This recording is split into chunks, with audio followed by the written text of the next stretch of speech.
Katie Hopkins is one of the latest to be arrested for online speech. She mentioned in an interview in a podcast that she was arrested a few weeks back for something in relation to online communications, for something that she said in a live broadcast, the Katie's Arms, as many of you watch and are fans of. A big part of the reason why you might be fans of the live broadcast of Katie is because she's known for being outspoken. She's known for airing her views. And whether you agree or disagree with them, as a lot of you will know, I try not to jump on things too quickly, reflect, add a bit of balance. I'm going to do that here as well and take the emotion out of it and just see if we can lay out some hard facts here in regards to where we are. Yeah, let's do that. Where we are is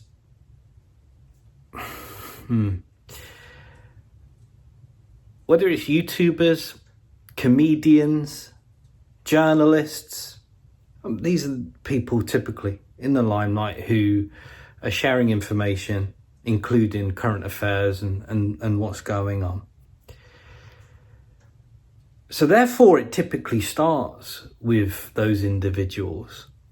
But in regards to moving forward, in regards to what you can and can't say, in regards to speech, free speech or any type of speech, eventually it catches up, and it catches up with everybody.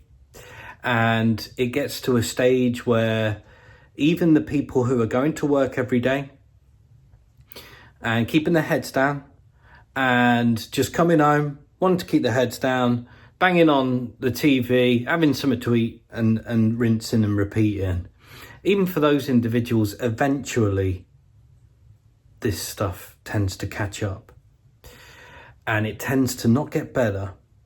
It tends to get worse when it comes to what you can and can't say, because that's how fear works. That's ultimately what we're talking about here. And the offshoots of fear being the main top thing, if you like, the offshoots of that are things like control, things like suppression. And that, when it comes to this sort of stuff, gets worse rather than better, and it tends to affect everybody eventually. And I think in regards to many of you sharing the same sentiment in regards to despairing about the future, despairing about what the future looks like, I join in with that.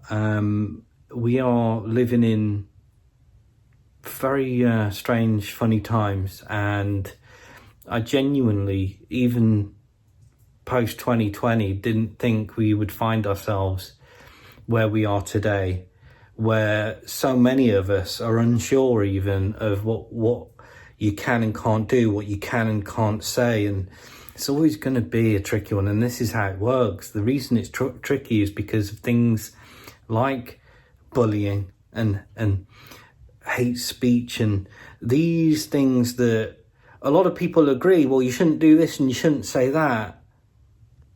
This is where it starts to get really tricky, isn't it?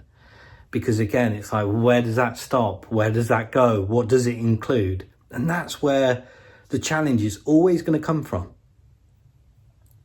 That's where there's always going to be an issue, isn't there? It's always going to be an issue with that grey area of what you can and can't do.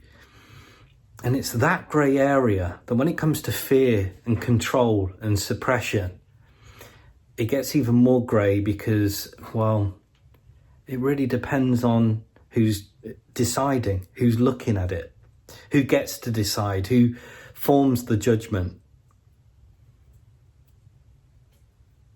But in regards to general despair about things moving forward, I certainly share that sentiment.